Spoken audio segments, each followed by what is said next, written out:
Good afternoon, guys. Welcome back. This is the GEST IDC Playoffs Sunday. It is, and if you guys are watching this, if you guys are tuned in, you are in the right place. Whether you're watching live or you're watching from video, you've made a smart decision because this is the GEST IDC. This is your place for all the Dota 1 action you can find and that you could ever dream for, because some of the most epic matches always happen here. And speaking of epic matches, this is a bit of a grudge match.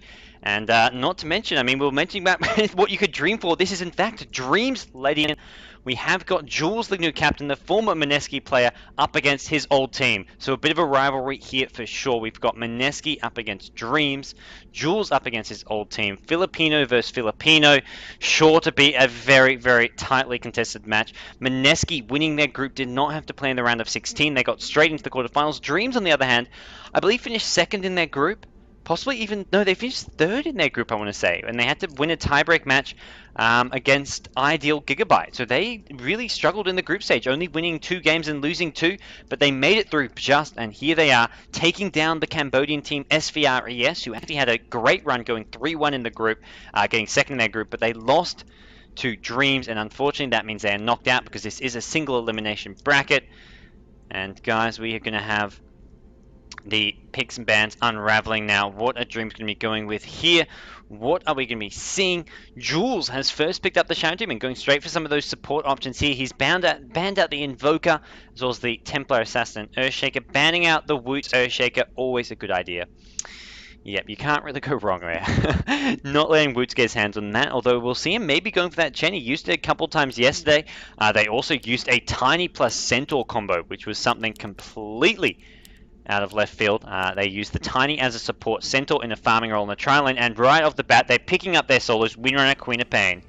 Why not? You've got the Windrunner as a side lane solo, Queen of Pain can go mid, or if they really want they can run Windrunner as a support, put the Queen of Pain in a side lane solo, but more likely than not, those are just going to be the 2 solos for them. As I see people, watch out for Unplugged Gaming. I don't think anything like that is likely to happen, but we'll keep an eye on it. That's why I'm here to moderate things as best as possible.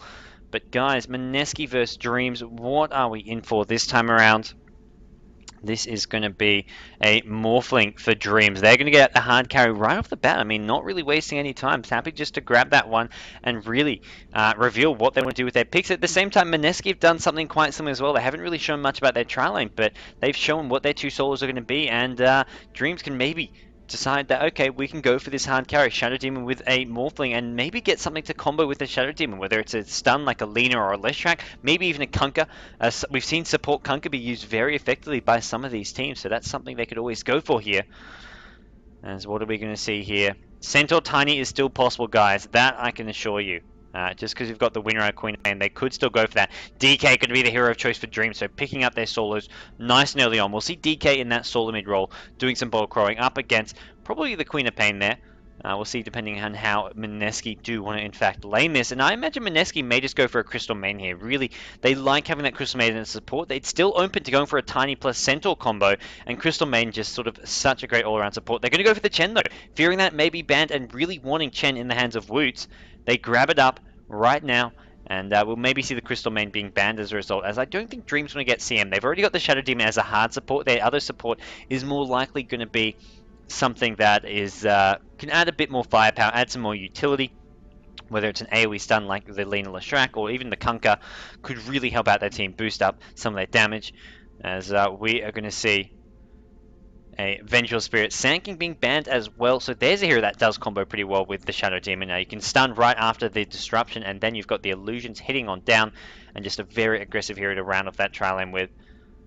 And we are going to see what is going to be the last ban. It is going to be the Crystal Main. I like that ban. I think the Vengeful Spirit ban, yeah, it's alright, but I think the Crystal Main is definitely the hero that Mineski would have preferred there. And this is going to force them into something different. I mean, there are still strong supports left in the pool. I imagine they may actually go for a Rubik here. Rubik has been used quite a lot as a support hero by a lot of these teams, so we may be seeing Rubik coming into play. Oh, guys, unfortunately, no favoritism now that the game has in fact started. Oh, but Rubik is going to be picked up right off the bat by Dreamz. So Mineski really what do they get as support here? I mean, there are options, Lich, Witch Doctor, but not going to be their first choice. I mean, they may even run the Winner as a support as a result of all these supports being taken. The Rubik taken, the Shadow Demon's being taken. I think Dreamz largely taking the Rubik, just saying, screw you, Mineski. You guys are not getting any of these support here. CMVS will get banned out. We're going to take the Rubik as well as Shadow Demon, and what's actually left? I mean, all these supports that Mineski don't like to use. They'll use them if they have to, maybe, or they may just have to be forced into using Winner as a support hero. Or okay, with that said, we could be seeing the tiny Centaur combo. It's a possibility, but it'd make a very weak lane, especially when they haven't got the Crystal Main there. That Crystal Main really kept that tri lane together, and I think the tri lane with the Chen not quite as effective. They had the CM with both the slow and the stun, with Frostbite and the Nova. Not really a real stun, it just sort of, it's more a disable, it keeps them in place. But yeah, this is going to be interesting to see what they want to go with, how they're going to do this. Maybe see even a Slada being picked up as for that sort of dual lane, or tri lane, depending on what Mineski want to do here. They don't need to pick up their support right away unless they just want to hide what their last pick, what their carry hero is going to be. Or maybe they've already decided, let's run Winner as support and pick up a solo with a carry hero here. It's definitely a possibility, as we're going to see them really tick through this and think things out. I think they're as confused as me. Normally when I'm watching Mineski pick and draft, it's like they're going to pick this, this, and this. These guys, I know them left, right, and center. I know exactly what they want to pick. But, this time around, you've got to say, well, their options are slightly more limited. I mean, these bans are smart. I like what Jules has done with the bans, although we're going to see Slata being picked up here. And that's probably the most likely go-to option for Mineski. That's what you'd kind of expect to have in their dual or tri lane here.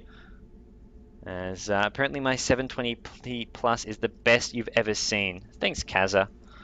That's nice to hear. And Puck going to be the solo hero for Dream. So there's your side lane solo. We'll see DK at mid. We'll see the Rubik, Shadow Demon, and Morphling in the tri lane here.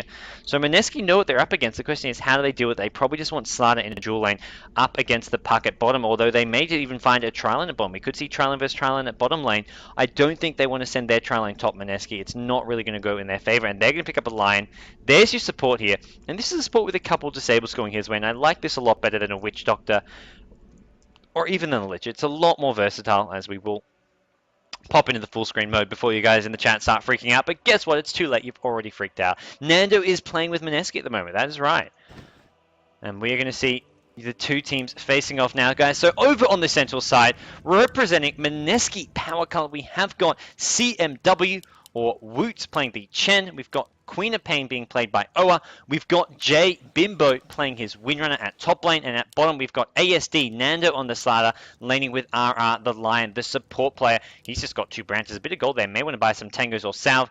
Bottom lane we've got Rubik being played by Yosh. We've got Puck in the hands of Jules. I imagine Jules will just be soloing that bottom lane. Rubik will, once he's watered this, head towards top.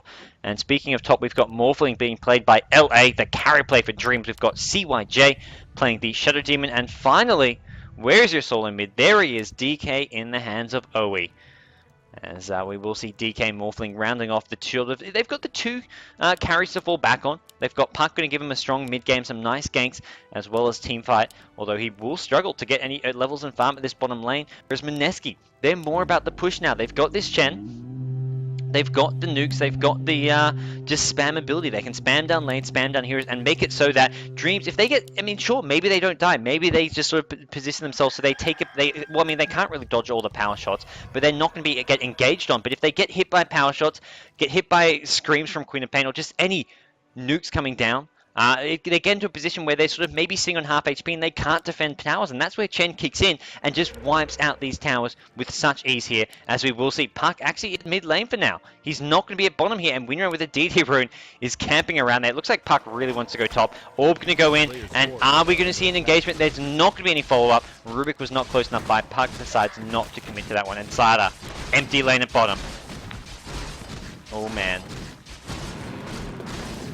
Is going to be interesting. We'll see Puck heading towards top lane, maybe just doing some pulls here, but for the moment there's 4 Skirteers at the top lane, and this is something I think I've seen Dreamz do before, where they realize, okay, we can't really have this go put a solo up against this dual lane. Puck will just get harassed by a line and not get any farmer XP, but top lane, he can use these creep pulls, maybe do alright, although right now, he's just sitting here. This is, well, they're preventing Winner from getting any farmer XP, but At the moment, they've got 4 heroes top, and they're actually going to land on. They're going to get a disruption. Can they follow it up? They've got the telekinesis. I'll send him go flying back. But Windrunner, look at this. Windrunner gets popped, takes a bit of damage here. Pops at Tango. The right clicks will be enough. He goes down for first blood. The tower right clicking away on the Rubik, not going to be enough. Look at all those range right click just adding up. I mean, they don't hit hard, but when you've got 3 heroes right clicking away, it adds up. It does a lot of damage, and they're going to get that kill. First blood goes to Dreamz, although they are giving Mineski free farm. Well, not so much at mid. It is Queen of Pain up against DK, although right now Queen of Pain absolutely dominating the CS, but free farm at bottom lane, that's for sure. Slardar should not have missed a creep yet. I haven't been keeping a complete eye on him, but I imagine he has missed very, very few. Jungle, you've got Chen, who probably won't be helping out too much until maybe he goes for a gank on mid lane. There's no one at bottom to gank, or he may just decide, okay, let's just take some early towers. Let's get some towers at bottom. Really help out the team there. Puck is actually using some creep balls here. This is a problem though. Puck is a level-dependent hero. Oh man, you need levels on Puck, and right now having this Puck in the jungle, it's not going to be a recipe for success for Dreamz. I've got to say, I've got to worry. Sure, they got the first blood. Sure, they're off to the better start here. They're going to have the double flying courier up. They can get those bottles out on DK. Speaking of DK, the salve gets cancelled. Queen of Pain looking for one more right click. Looks like it will happen. DK out of mana. Whoop, Queen of Pain not going to get that right click. Is there a scream? Is there a right click? It's going to come. Oa gets the kill. Diving in, taking out Oe. Cancelling that salve was absolutely crucial. And it is going to be a dead DK. And with that, Puck says, oh, look, I found myself some farm. I found myself some XP. Thanks for dying, DK. Although now, right away, DK TP's back in. And Puck, I guess he's going to head towards the bottom lane. The problem is now he's up against... It's not a level 1 Slardar and a level 1 Lion. It is now a level 3 Slardar, a level 2.5 Lion. Lion, once it's level 3, will have a level 2 Impale with a level 1 Hex, and that is going to be even harder for Puck to lane against. He's much better off going there at level 1, because the level 1 Lion with a level 1 Slardar can't really beat him. Well, they beat him, but they don't crush him. They don't keep him entirely away from farming XP, but now he's up against high-level support heroes and a high-level Slardar. This is not a good situation for him. Speaking of bad situation, Windrunner at top, gets found out. Morphin going to wave on through, I imagine. No, did he hit it? Looks like, yeah, he did. LA got the kill, only just skimming him, as we will see Chen coming in with an Ursa Warrior here. The creep wave is going to take up the tower, and Chen not going to be able to do anything here. I think Woods can't really help out this top lane. I mean, Windrunner's going to come right back in. Morphing has a wave if needed, and there is just nothing Woods can do. He's better off maybe pushing on ganking this bottom lane. Speaking of ganking, there's your crush, there's your Hex and Impale. This could be the end for Jules. He's going to get the orb out, and he's going to try pop the salve. Slardar decides not to commit. He could have maybe gone for that one, and now with his creep wave here, they will are saying to take the tower up, but salve has been popped by Puck. And Puck with this creep wave out of his tower is going to get some levels. This is what he was hoping for. This is what he needed. He's going to get level 3 out of this. Just one creep wave gets him a level and a half. He was on 1.5. Now he's on 3. And that is a great play for him. And we are going to see Queen of Pain chasing down this Rubik, finding a haste rune, and this is going to be the end of Rubik. Even with this disruption, it should still be chased down. Queen of Pain has mana. The haste still there. And there we go. Scream getting the kill. And this is actually bad for Shadow Demon. Has he got bottle charges left? Power shot coming in. One more right click. Is it there? The haste rune going to wear off soon. The right clicks are there. Owa gets a double kill. And showing that it's not just Bimbo. It's not just Nando who can make the electric plays. And Owa has some explosive moves of his own. Morphing trying to chase down Queen of Pain. Look at this body blocking from Jay. Such great teamwork. They get the kill. They escape. Owa gets out. And Jay helping keep his teammate alive. What a play from Mineski, and that's going to put Dreamz in a bit of trouble now. Giving away 2 kills like that to a hero like Queen of Pain gives Queen of Pain huge momentum. Queen of Pain going to head back to base, pick up some boots, head back towards mid lane. Level 6 now, has the ultimate, can look for some more kills. DK has found some farm. He's been left alone, got 22 CS, also got his level 6. As we will see Puck, whoop, looks like he had to dodge a line, impale or a disable maybe. But oh man. Oh.